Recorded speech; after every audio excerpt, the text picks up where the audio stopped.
الحمد للہ وحدہ لا شریک لہ والصلاة والسلام علی من لا نبی بعدہ وعلی آلہ واصحابہ الذین اوفوا عہدہ اما بعد۔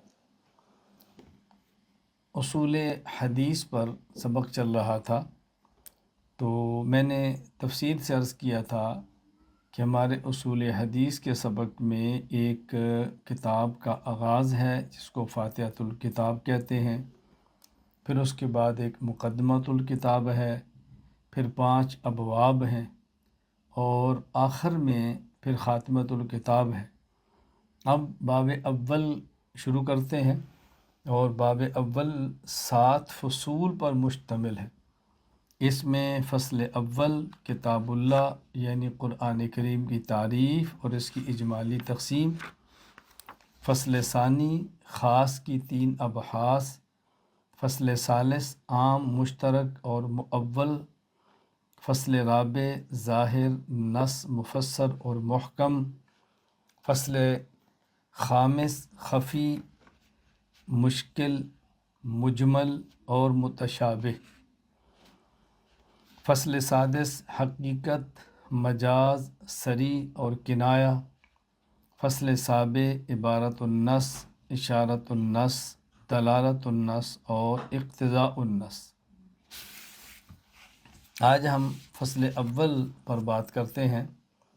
فصل اول میں بنیادی طور پر 2 باتیں بیان کی جائیں گی۔ نمبر 1 کتاب اللہ یعنی قرآن کریم کا معنی، قرآن کریم کی تعریف۔ نمبر 2 کتاب اللہ کی قرآن کریم کی اجمالی تقسیم۔ پہلے چلیے کتاب اللہ اور قرآن کریم کی تعریف پہ۔ ایک ہے قرآن کا لغوی معنی اور ایک ہے قرآن کا اصطلاحی معنی۔ قرآن کے لغوی معنی ہونے کا مطلب یہ ہے کہ قرآن کریم کے نازل ہونے سے پہلے بھی قرآن کا لفظ جب عربی زبان میں بولا جاتا تو اس کا معنی کیا ہوتا، یہ ہے لغوی معنی۔ چنانچہ شیخ منا بن خلیل القطان رحمہ اللہ وفات 1420 ہجری مباحث فی علوم القرآن میں لکھتے ہیں، والقرآن فی الاصل کالقراءۃ مصدر قرأ قراءۃ وقرآنا، قال تعالی ان علینا جمعہ وقرآنہ فاذا قرأنا فاتبع قرآنہ ای قراءتہ۔ قرآن کریم کا لغت میں معنی یہ قراءتن کی طرح مصدر ہے، تو جس طرح قراءتن کا معنی ہوتا ہے پڑھنا، اسی طرح قرآن کا معنی بھی ہے پڑھنا۔ قرآن کریم میں ہے ان علینا جمعہ و قرآن، قرآن کریم کو یاد کروانا، محفوظ کروانا، آپ کے سینے میں جمع کرانا اور قرآن کریم کو پڑھانا یہ ہمارے ذمہ ہے۔ فَإِذَا قَرَأْنَا فَاتَّبِعْ قُرْآنَ، رسول اکرم صلی اللہ علیہ وسلم کو اللہ تعالیٰ نے فرمایا کہ جب ہم قرآن پڑھیں تو آپ اس کی قراءت کی اتباع کریں، یعنی آپ اس کو سنیں توجہ کے ساتھ۔ تو قرآن کا لغوی معنی کیا ہے؟ قراءتن پڑھنا۔ اسی طرح قرآن کا ایک لغوی معنی ہے جمع کرنا، چونکہ قرآن کریم بالحم سے لے کر والناس تک جمع کیا گیا ہے، اس لیے اس کو بھی قرآن کہا جاتا ہے۔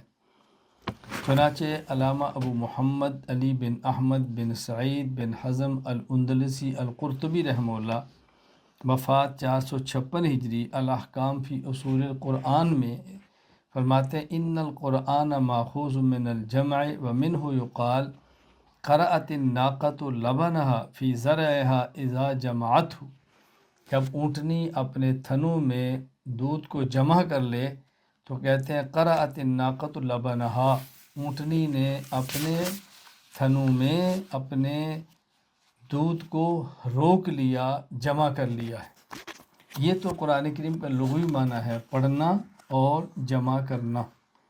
قرآن کریم کا اصطلاحی معنی یعنی ہمارے ہاں اسلام میں، دین اسلام میں، شریعت اسلامیہ میں جب کہا جائے قرآن ہماری کتاب ہے، قرآن ہمارا دستور ہے، قرآن ہمارا منشور ہے، قرآن اللہ کے نبی پر نازل ہونے والی وحی ہے۔ اب قرآن کا معنی کیا ہوتا ہے؟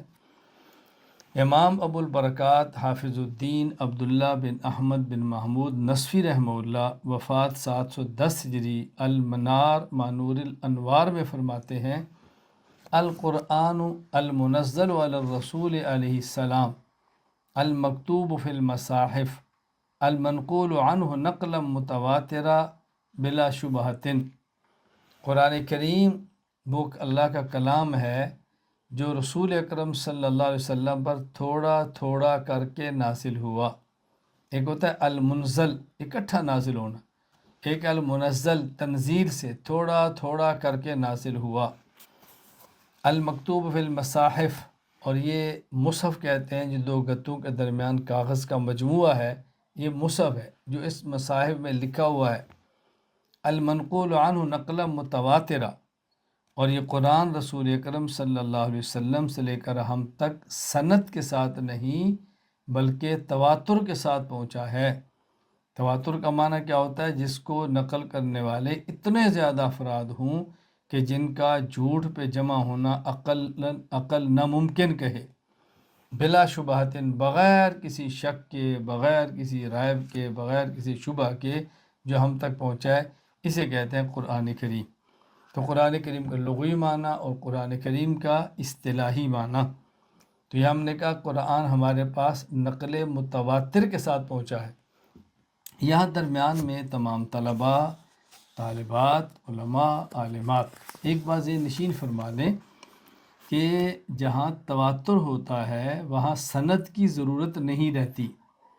سند میں 1، 2، 10 بندے ہوں گے، اور تواتر کا معنی ہے اتنے زیادہ افراد ایک بات کو نقل کریں کہ عقل ان کو جھوٹا قطعا نہ کہے، ان کو جھوٹ ماننے کے لیے عقل تیار ہی نہ ہو، یہ ہے تواتر۔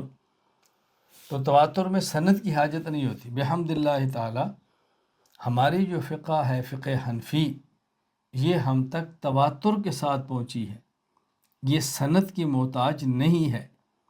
میں یہ بات اس لیے کہتا ہوں کہ بس اوقات لوگ بلا وجہ خرابیاں پیدا کرتے ہیں، فساد پھیلاتے ہیں۔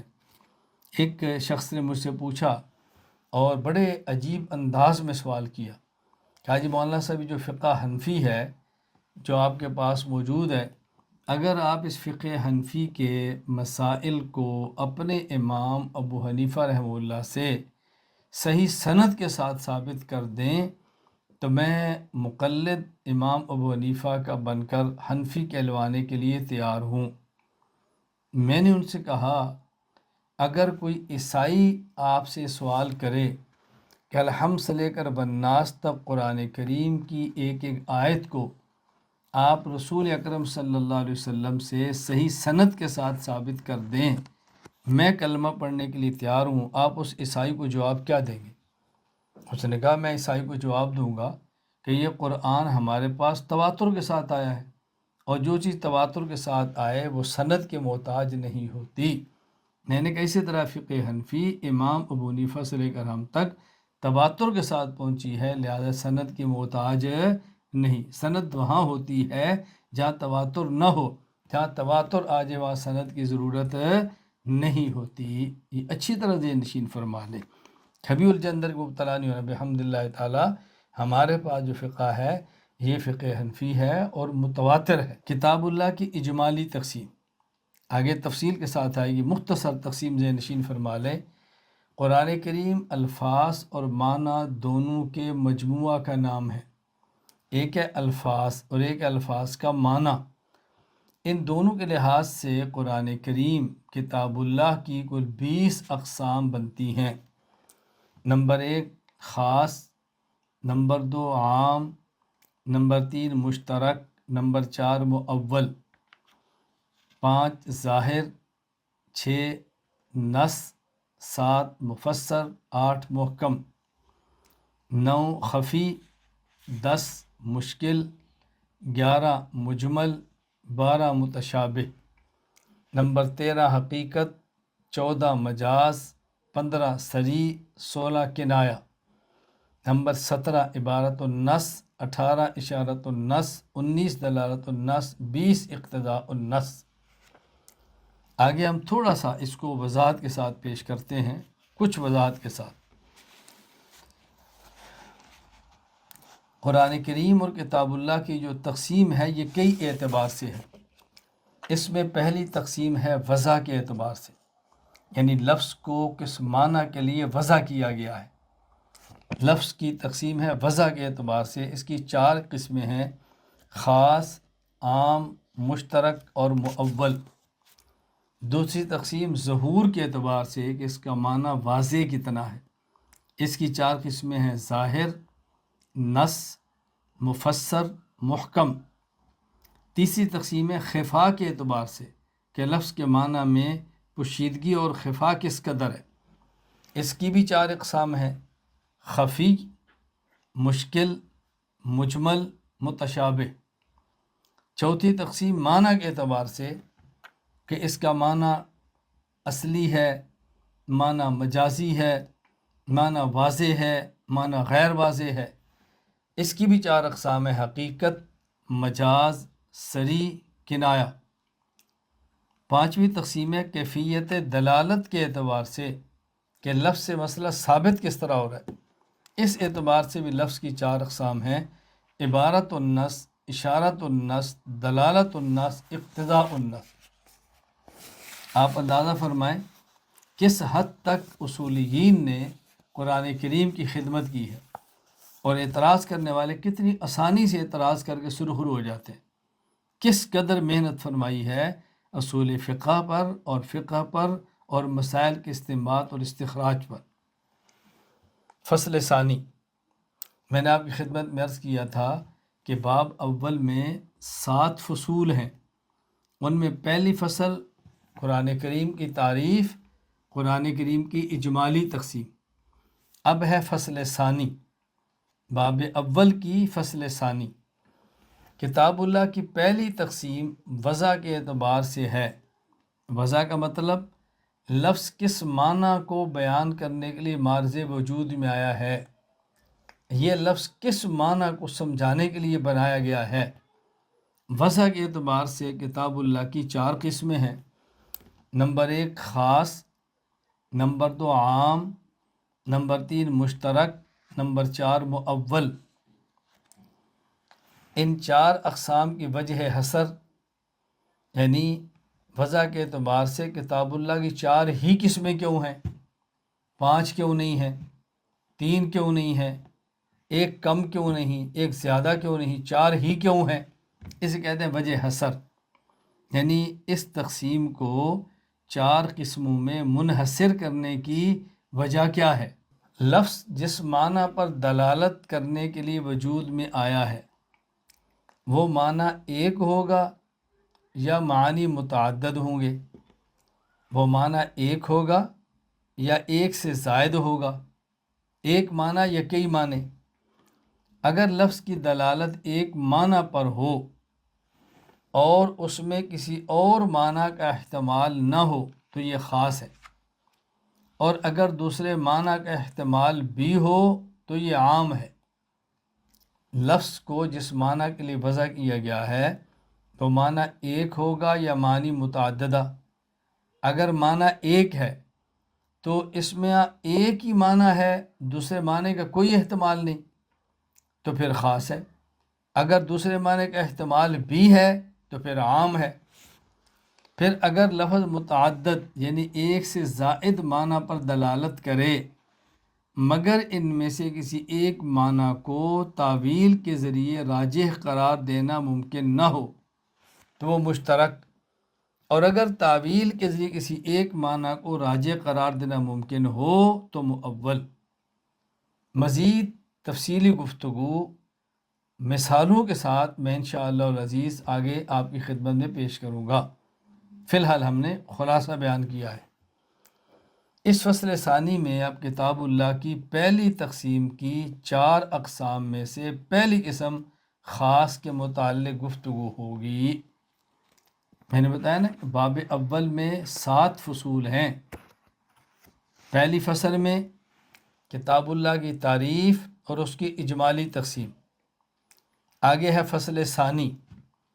فصل ثانی میں کیا بیان ہوگا؟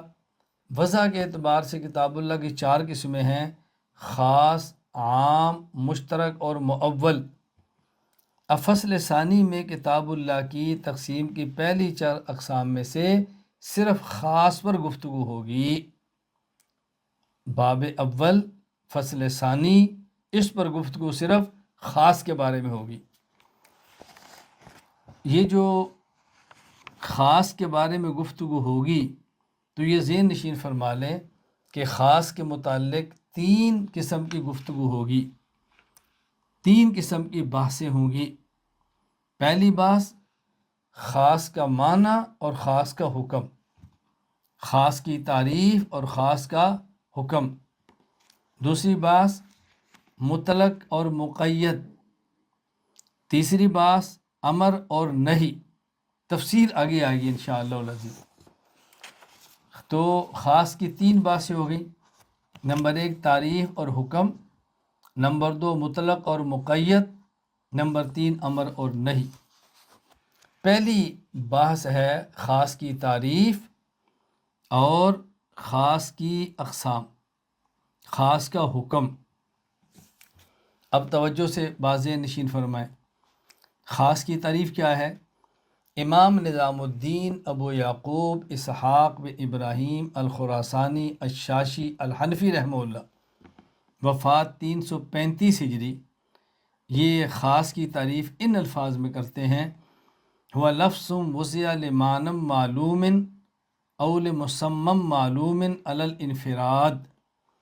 خاص وہ لفظ ہے جس کو ایک معلوم معنی یا ایک معلوم چیز کے لیے الگ حیثیت سے وضع کیا گیا ہو، یعنی لفظ کا ایسا معنی جو فرد واحد یا کثیر متعید افراد پر یکساں بولا جائے۔ اور اس کو آسان لفظوں میں سمجھو، خاص وہ لفظ ہے جو ایک ہی معنی اور مفہوم پر دلالت کرے، اور وہ معنی اور مفہوم محدود اور متعین ہوگا۔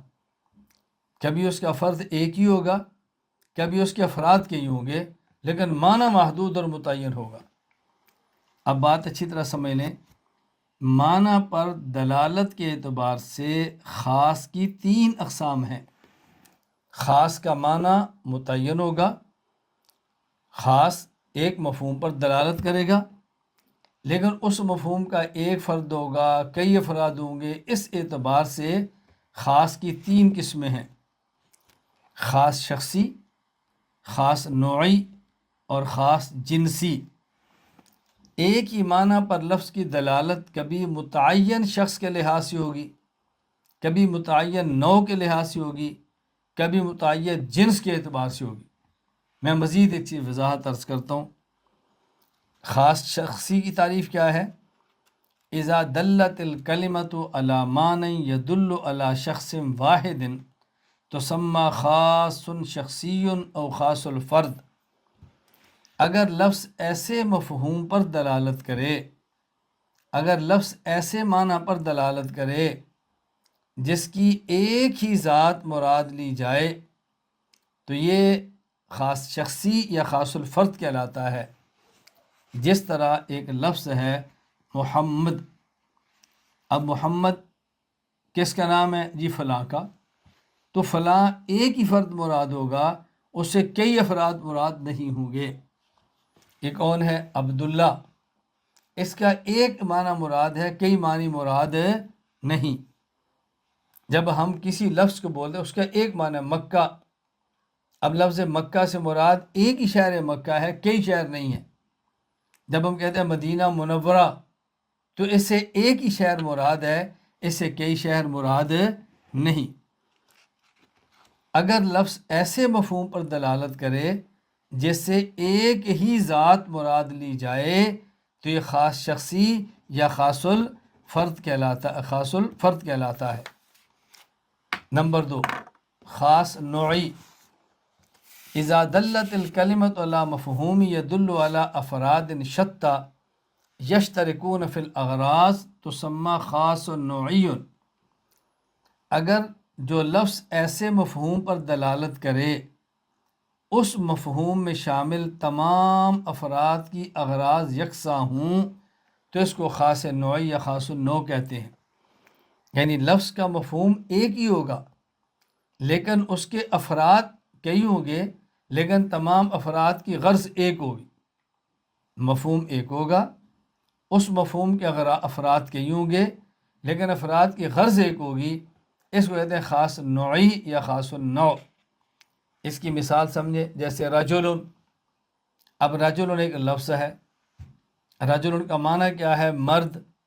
اب اس مرد کے افراد کئی ہیں لیکن جو بھی ہوں گے مرد ہی ہوں گے، اور تمام مرد رجل ان کی غرض ایک ہے، اس لیے کہتے ہیں امرأتن، عورت۔ اب معنی متعین ہے عورت، عورت کے افراد کئی ہیں، تمام افراد کی غرض ایک ہے۔ میں مزید بات سمجھانے کے لیے کہتا ہوں، مرد کی غرض کیا ہے؟ فطرت کے اعتبار سے تمام افراد رجل میں، مرد کے تمام افراد میں جو بھی مرد ہے، فطرت کے اعتبار سے ان کی فطرت یہ ہے کہ وہ حاکمیت اور امامت کے منصب پر فائز ہوتے ہیں۔ حاکم اور امام، حدود اور قصاص میں ان کی گواہی معتبر ہوتی ہے، اور شور ہمیشہ مرد ہوتا ہے، یہ فطرت ہے۔ اسی طرح عورت، معنی ایک ہے امراتن کا عورت، اس کے افراد کئی ہیں، دنیا جہان کی عورتیں ہیں، لیکن تمام عورتیں فطرت کے اعتبار سے ان کی اغراض ایک ہے۔ اغراض کیا ہیں؟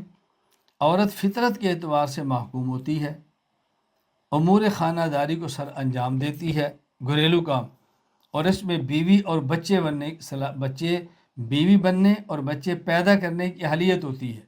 یہ ہر عورت کا مزاج ہے، ہر عورت کی فطرت ہے، تو ان کی اغراض ایک ہے، اسے کہیں گے خاص النوع۔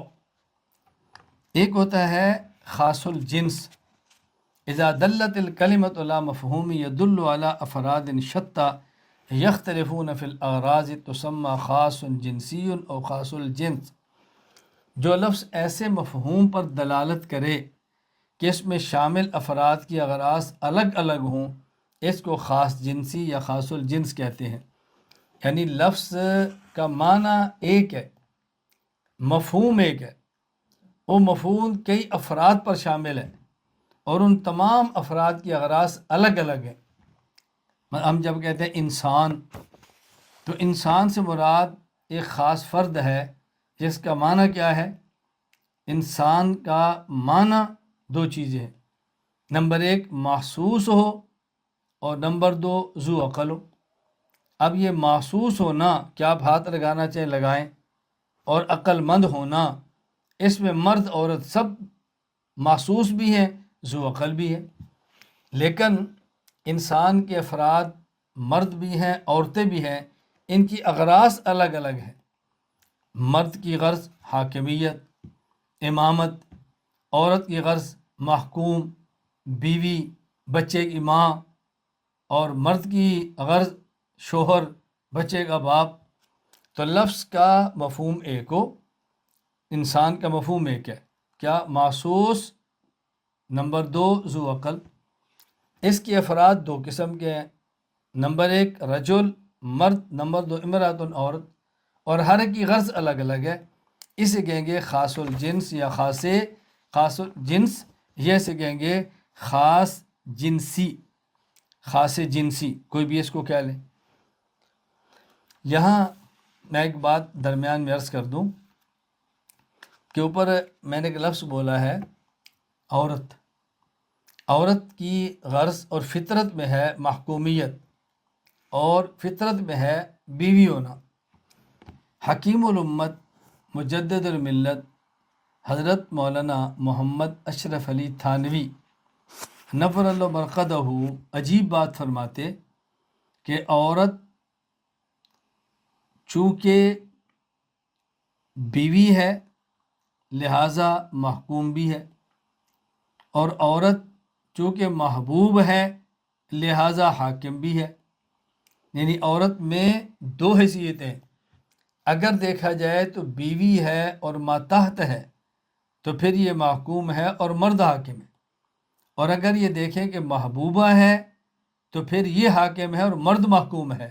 تو فرماتے ہیں کہ عورت کے اندر دونوں حیثیتوں کا خیال کرنا ضروری ہے، کبھی ماتحت اور بیوی بنا کر اس پر حکم چلایا جاتا ہے، اور کبھی اس کو محبوبہ مان کر اس کا حکم مانا جاتا ہے۔ کیوں؟ انسان جس سے محبت کرتا ہے اس کی بات بھی مانتا ہے۔ تو چونکہ بیوی ماتحت ہے اس لیے بیوی مرد کی بات مانتی ہے، اور مرد چونکہ محب ہے اور بیوی محبوبہ ہے تو پھر کبھی مرد بیوی کی بات بھی مانتا ہے۔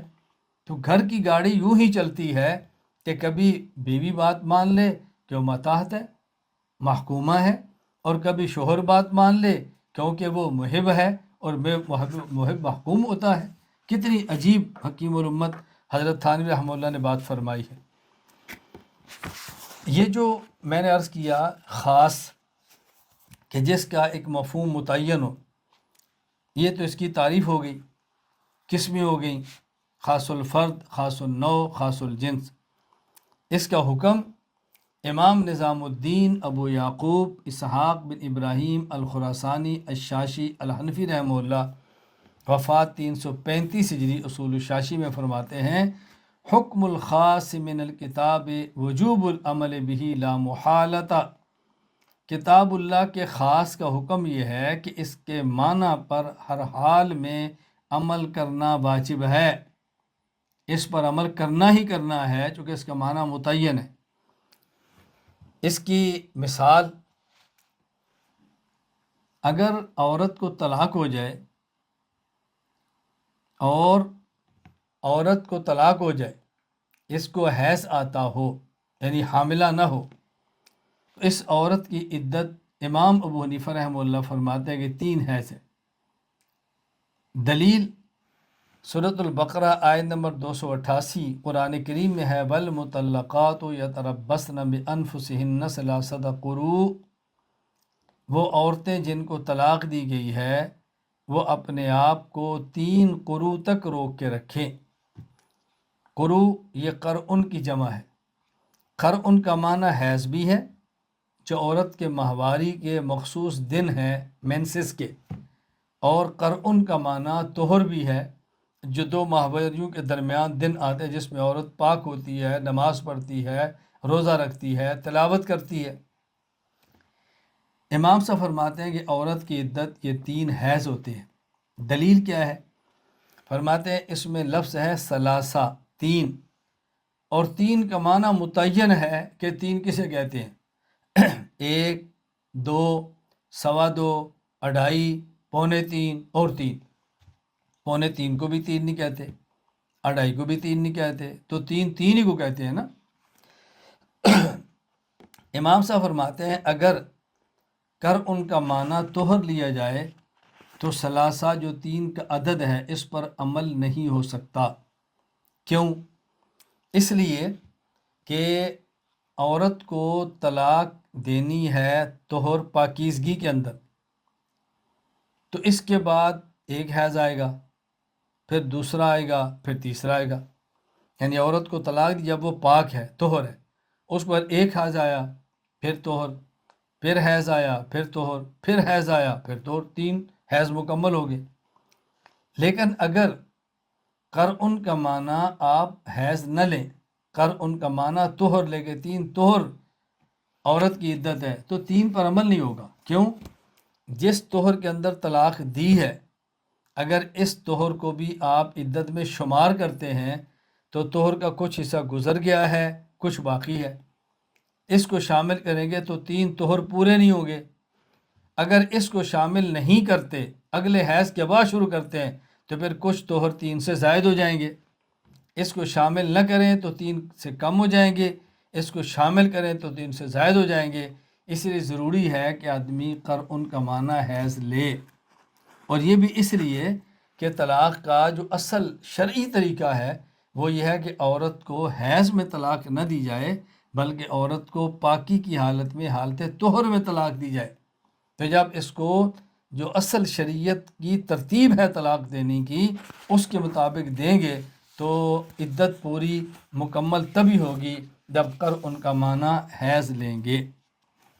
یہاں ایک بات اور سماعت فرما لیں، وہ یہ کہ ہم نے یہاں کہا کہ خاص کی 3 قسمیں ہیں، خاص الفرد، خاص النوع اور خاص الجنس۔ یہاں خاص النوع کا معنی بیان کیا ہے کہ خاص النوع وہ لفظ ہے کہ جس کا مفہوم متعین ہو، اس مفہوم کے افراد کئی ہوں اور ان کی غرض ایک ہو، جیسے رجل، جیسے امرات۔ اور خاص الجنس کیا ہے؟ لفظ کا مفہوم متعین ہو، اس مفہوم کے کئی افراد ہوں، ان افراد کی غرض الگ الگ ہو، جیسے انسان، اس کے کچھ افراد رجل ہیں، کچھ افراد امرا عورتیں ہیں، اور ان کی اغراض الگ الگ ہیں۔ تو گویا ہم نے بتایا ہے کہ انسان یہ جنس ہے اور رجل یہ امرات یہ نوع ہے، جبکہ جب فن منطق میں جاتے ہیں تو وہاں انسان کو نوع کہا جاتا ہے اور انسان کے اوپر حیوان کو جنس کہا جاتا ہے۔ وہاں جنس کی تعریف اور ہے اور نوع کی تعریف اور ہے۔ وہاں جنس کی تعریف کیا ہے؟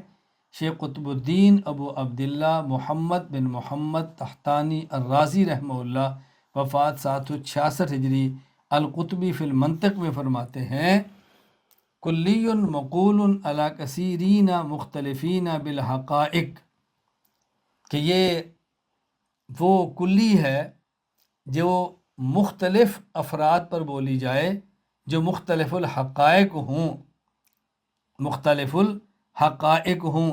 یہ ہے جنس۔ جیسے حیوان ہے، حیوان کے ایک فرد انسان ہے جو کہ حیوان ناطق ہے، اور ایک فرد اس کا گھوڑا ہے جو کہ حیوان ناہق ہے۔ تو یہ الگ الگ ہے، ان کی حقیقت الگ ہے، اس کی حقیقت الگ ہے۔ اور نوع کا معنی بیان کیا کلی مقول علی کثیرین متفقین بالحقیقہ، کہ یہ نوع ایک ایسی کلی ہے کہ جو ایسے بہت سارے افراد پر بولی جائے کہ جن کی حقیقت ایک ہو، جیسے انسان۔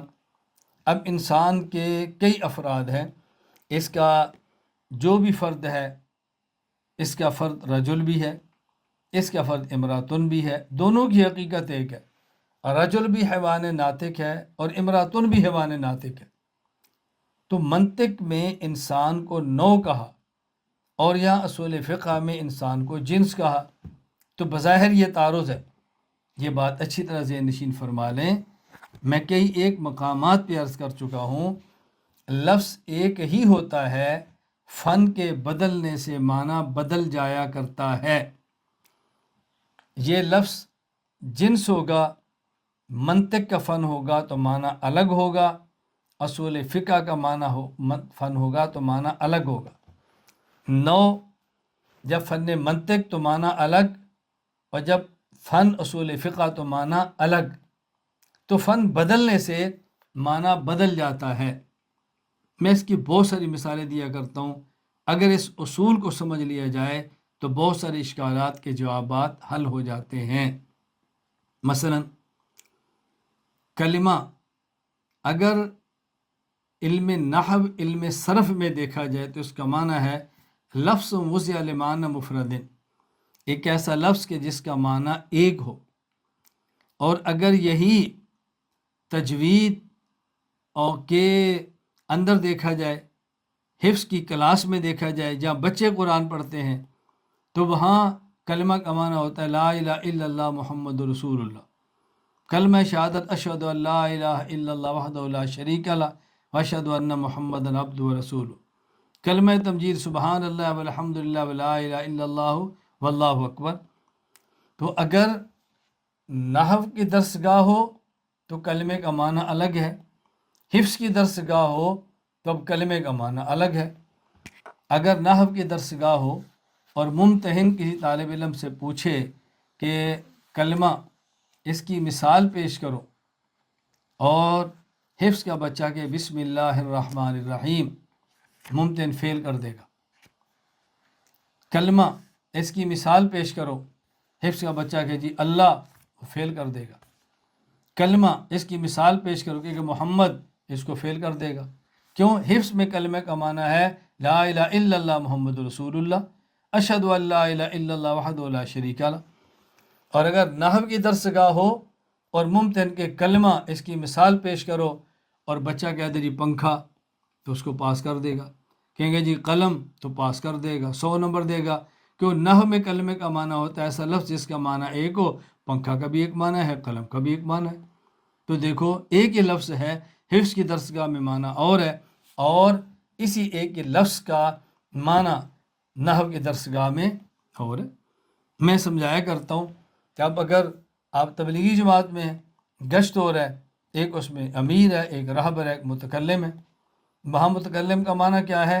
جو اتنی سی بات کرے. ہم سب نے کلمہ پڑھا ہے، لا الہ الا اللہ محمد رسول اللہ صلی اللہ علیہ وسلم. ہم نے اللہ سے اس کلمے میں وعدہ کیا ہے تیرا حکم مانیں گے، تیرے پیغمبر صلی اللہ علیہ وسلم کی طریقے پر چلیں گے. اس کے لیے محنت کی ضرورت ہے. اس محنت کے بارے میں مسجد میں بات ہو رہی ہے، ہمارے ساتھ چلیں. اور اگر یہی متکلم کی عقیدے کی درسگاہ میں آ جائے تو متکلم کا معنی ہوگا کہ جو عقیدے کو دلائل کے ساتھ تفصیل کے ساتھ بیان کرے، اعتراضات کے شبہات پیش کرے.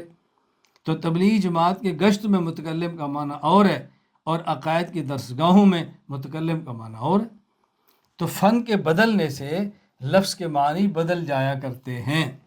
لفظ مشکل کشا عقیدے کے اندر ہو تو اس کا معنی ہے مافوق الاسباب مددگار. اگر تصوف کے اندر ہو تو مشکل کشا کا معنی ہے وہ شیخ جو اپنے مرید کی اصلاح کرتا ہے اور اس کے امراض روحانیہ سے اس کو صاف کرتا ہے. تو دیکھو فن کے بدلنے سے معنی بدل گیا. یہ آپ کو اگر اصول یاد ہو گیا تو بہت سارے اشکالات سے آپ کی جان چھوٹ جائے گی. وہ جب اعتراضات آتے ہیں عقائد پر تو وہاں پھر میں اس اصول کی روشنی میں بہت سارے سوالات کے جوابات دیا کرتا ہوں. خاص کی دوسری بات میں نے کہا تھا کہ خاص کی 3 بحثیں ہوں گی. نمبر 1 تعریف اور حکم. نمبر 1 خاص کی ہم نے 3 بحثیں کرنی ہیں، اور دوسری بحث وہ ہے مطلق اور مقید. تیسری بحث امر اور نہیں. مطلق اور مقید. مطلق کا معنی کیا ہے؟ مقید کا معنی کیا ہے؟ امام محمود بن زید الحنفی الماتریدی رحمہ اللہ وفات 600 ہجری کتاب فی اصول الفقہ کے اندر فرماتے ہیں وما تعرض للذات دون الصفات.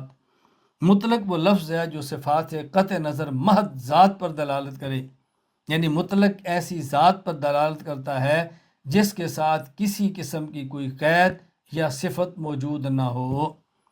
مثال قرآن کریم میں ہے فمن شہد منکم الشہر فلیصمہ ومن کان مریضا او علی سفر فعدۃ من ایام اخر. جو شخص رمضان کا مہینہ پالے تو اس کو چاہیے روزہ رکھے، لیکن اگر بیماری کی وجہ سے یا سفر کی وجہ سے روزہ نہیں رکھ سکا تو وہ اور ایام میں اس کی قضا کر لے، اور ایام میں اس کے بدلے میں روزہ رکھے، گنتی پوری کرے. اب یہاں دیکھیں فعدۃ من ایام اخر، اور ایام میں، یہ اور ایام مطلق ہے. یہ نہیں فرمایا کہ اور ایام سے وہ سردی کے ہیں، گرمی کے ہیں، مسلسل ہیں، کوئی بھی دن ہوں ایام. اس کا حکم کیا ہے؟ ایجاب الفعل فی المامور بہ علی وجہ تخییر بدون صفت. اس کا حکم یہ ہے کہ جس چیز کا حکم دیا گیا ہے، جیسے کہتے ہیں معمور بہی، اس کو ادا کرنا ہے کسی قید کو ملحوظ رکھے بغیر. جیسے بھی اوپر ہم نے مثال دی ہے، اگر کوئی شخص رمضان کا روزہ سفر یا بیماری کی وجہ سے نہیں رکھ سکا تو بعد میں اور دنوں میں روزہ رکھے. اب چونکہ ایام اخر فرمایا، کوئی اس کی قید نہیں ہے، لہذا بندے کو اختیار ہے، چاہے تو مسلسل روزے رکھے، چاہے تو ایک روزہ رکھے پھر ایک چھوڑ دے، پھر ایک رکھے پھر ایک چھوڑ دے، چاہے تو سردی میں رکھے چاہے تو گرمی میں رکھے، کوئی اس کی قید نہیں. مقید کی تعریف. امام محمود بن زید الحنفی الماتریدی رحمہ اللہ وفات 600 ہجری کتاب فی اصول الفقہ میں فرماتے ہیں ما تعرض ذاتاً موصوفۃ بصفت. مقید وہ لفظ ہے جو ایسی ذات پر دلالت کرے جو کسی صفت کے ساتھ متصف نہ ہو. مقید سے چونکہ مخصوص ذات مراد ہوتی ہے، اس لیے ضروری ہے کہ وہ جس ذات پر دلالت کرے اس میں کوئی قید یا صفت موجود ہو. مثال قرآن کریم سورۃ النساء آیت نمبر 92 ومن قتل مؤمنا خطأ فتحریر رقبۃ مؤمنہ ودیۃ مسلمۃ الی اہلہ الا ان یصدقوا. اگر کسی شخص نے خطأ غلطی سے کسی مومن کو قتل کر دیا تو اس کے ذمے ہے نمبر 1 غلام آزاد کرے اور وہ غلام مسلمان ہو، نمبر 2 وہ مقتول کے ورثاء کو دیت ادا کرے، وہ معاف کر دے تو الگ بات ہے، دیت ادا کرے۔ اب یہاں غلام آزاد کرنا ہے رقبتن، ساتھ صفت کیا ہے؟ مؤمنتن، تو ہر غلام آزاد نہیں کر سکتے، ایسے غلام کو آزاد کرنا ہے جو کہ مؤمنہ ہو۔ یہ رقبتن مقید ہے بصفت مؤمنہ کے ساتھ۔ اس کا حکم کیا ہے؟ ایجاب الفعل فی المامور به مع صفت معینۃ، کسی شخص پر مامور به کی ادائیگی کو کسی صفت کے ساتھ متصف کر کے لازم قرار دینا، یعنی جس قید کے ساتھ حکم دیا گیا ہے اسی قید کا لحاظ کرتے ہوئے ادا کرنا ہے، یہ اس مقید کا حکم ہے۔ اس کی مثال جیسے بھی گزرا ہے، اگر کوئی شخص کسی مومن کو خطأً غلطی سے قتل کر دے تو اس قاتل نے غلام آزاد کرنا ہے، لیکن غلام وہ جو کہ مؤمنہ ہو۔ تو چونکہ رقبتن کے ساتھ مؤمنتن کی قید موجود ہے، اس لیے کافر غلام آزاد کریں گے تو کفارہ ادا نہیں ہوگا۔ اس کے لیے ضروری ہے کہ ایسے غلام کو آزاد کریں جو کہ مؤمن ہو۔ اللہ تعالی ہم سب کو اصول فقہ پڑھنے کی، سمجھنے کی اور پڑھ کر سمجھ کر آگے سمجھانے کی توفیق عطا فرمائے۔ اللہ تعالیٰ مجھے بھی، آپ کو بھی، ہماری نسلوں کو دین کی مقبول خدمت کرنے کی توفیق عطا فرمائے۔ وآخر دعوانا ان الحمد للہ رب العالمین۔